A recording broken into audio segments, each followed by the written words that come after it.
Good morning, good morning, good morning. Well, looking outside, it doesn't look quite as faded out as what the camera's picking up, which is a bit weird. It looks very eerie when you have a look at it.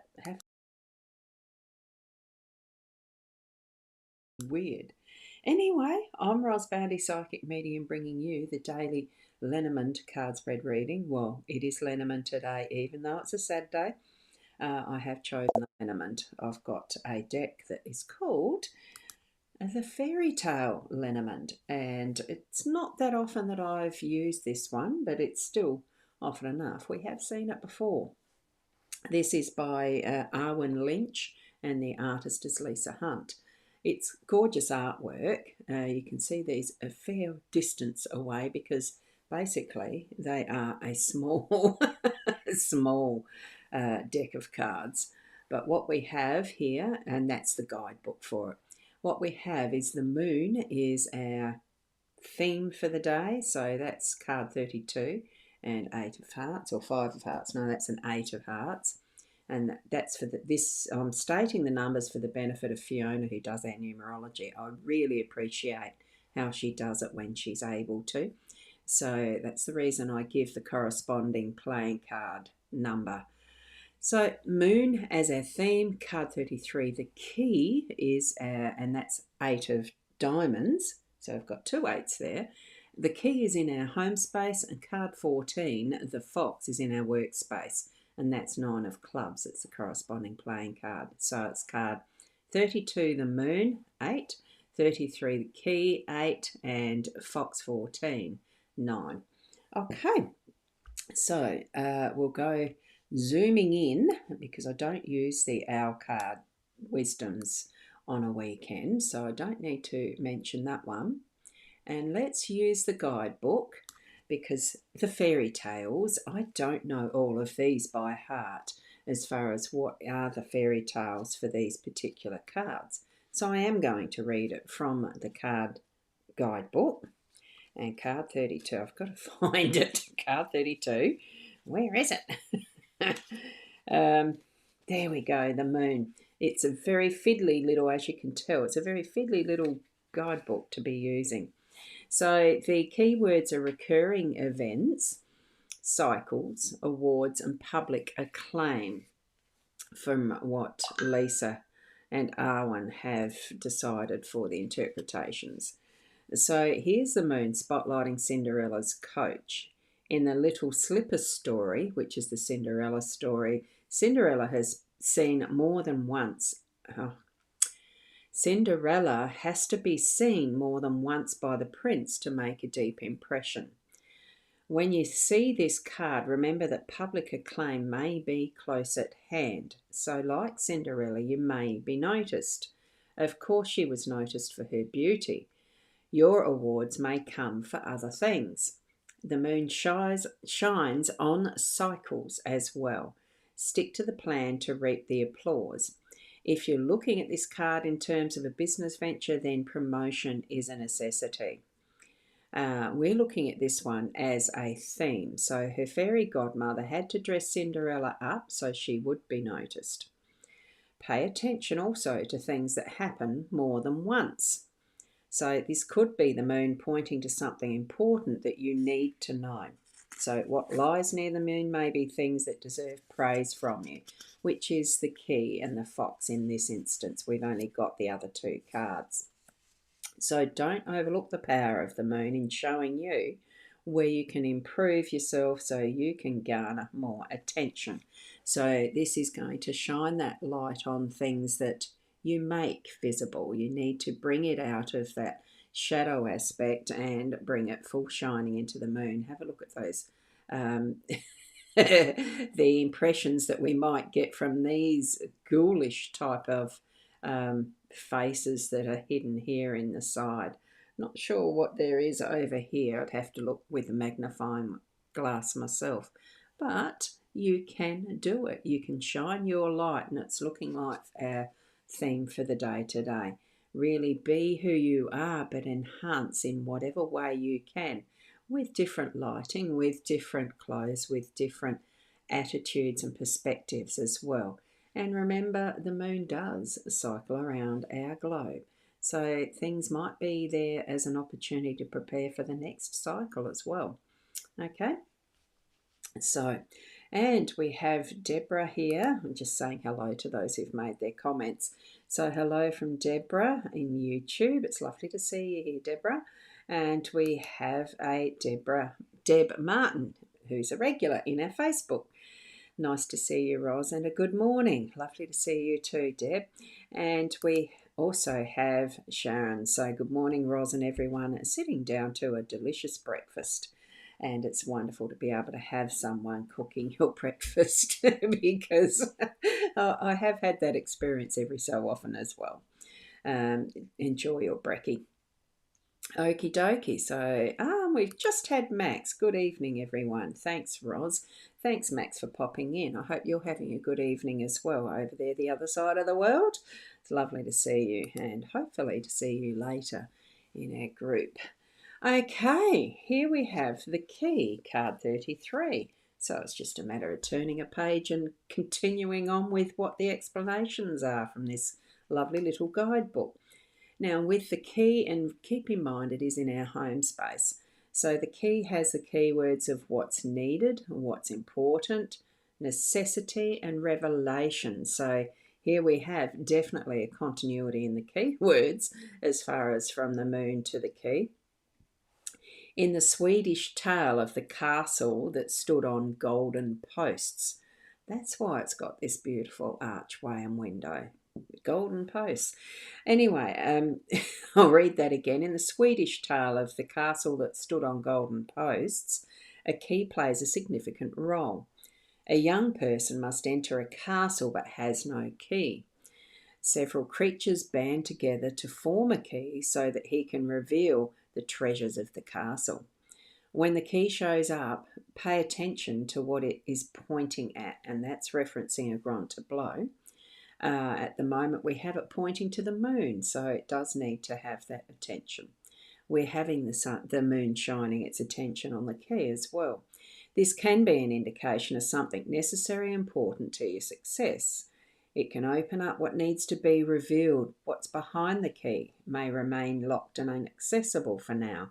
We don't have anything behind the key. That would be that side if we're looking at that in a grand tableau. Right, so these can be thought of as traps to be avoided or things to let go of. I don't think we're letting go of any traps today. Look for the nearest cards to see what is most urgent in your reading. And I think what it is that we're having the light shine on things that do need enhancement, the ability to be able to open the doors to whatever is that next step and purpose that we have for our day to day as well. So the key points out what you will need most to succeed in your current question. So if you've got anything that is on top of your mind that is more prominent than other thoughts and desires or what is your focus, allow that to be what is opening up to that moonlight that is going to shine, well, what's needed next so that we get our pathway. It's not always the full length of whatever the road or the pathway is, but we're certainly going to be able to see enough that's going to shine that light so that, by opening the door for whatever castle or whatever aspect you're looking at next, certainly put that key in hand and step through the doorway that's going to continue you on that journey, okay? Now we're going to go over to card 14, the fox.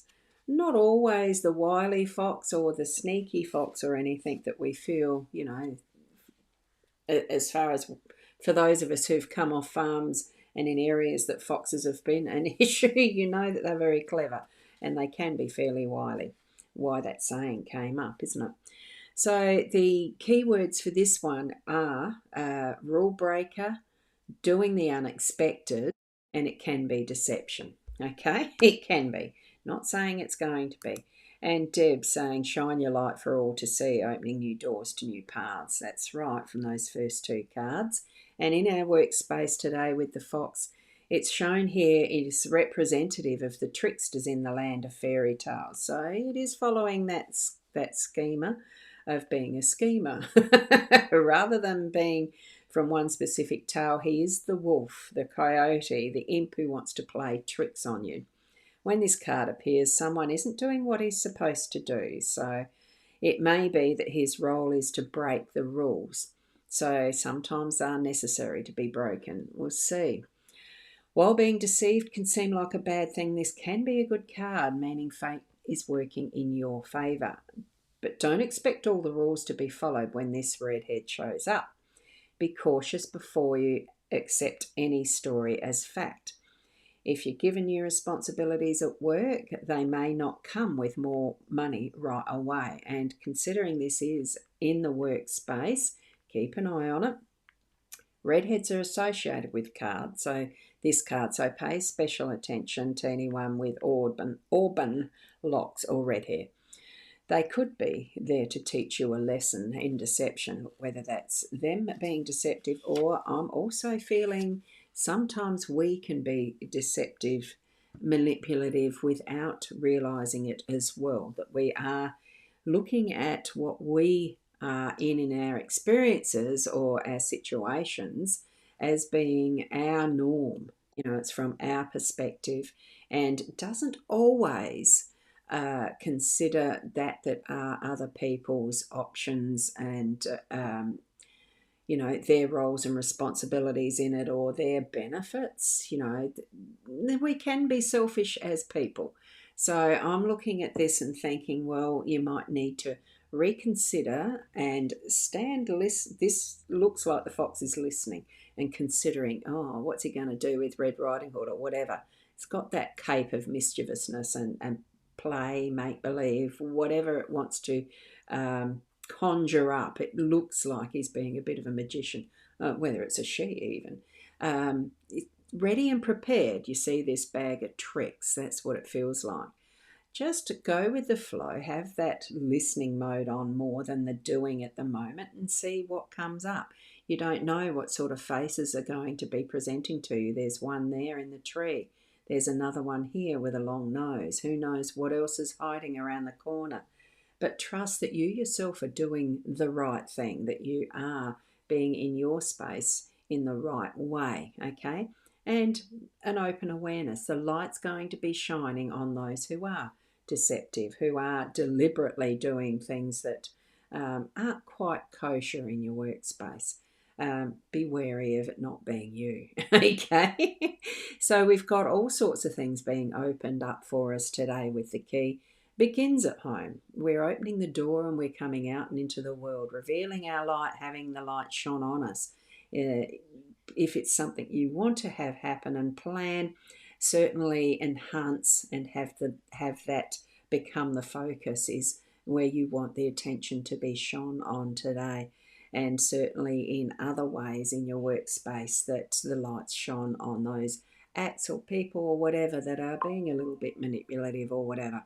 It will work out. It doesn't always mean that it's going to be a nasty or horrible, but just that something is being revealed as, oh, this has been, moved around in a way that you can't, it condone or whatever.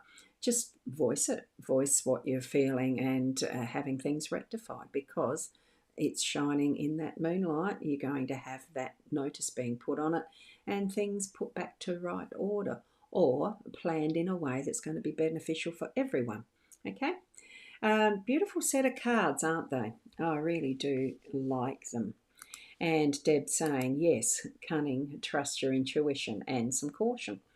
Absolutely. Doesn't make it wrong just because it is happening in there. It just is that there needs to be an awareness of all things as our perspective does tend to be individualised. Have a more open mind. Let the moonlight, that light that we needs to reveal, shine on all things. Okay? And thank you, Roz. Have a magical day from Deb. Much love and light to you and all. Thank you so much, Deb. And each and every one of you, those who've been watching us the live and those who will be watching the replay, I thank you for being here as well and for your love and blessings. Keep being the best you that you can be, and I'll see you tomorrow. Namaste.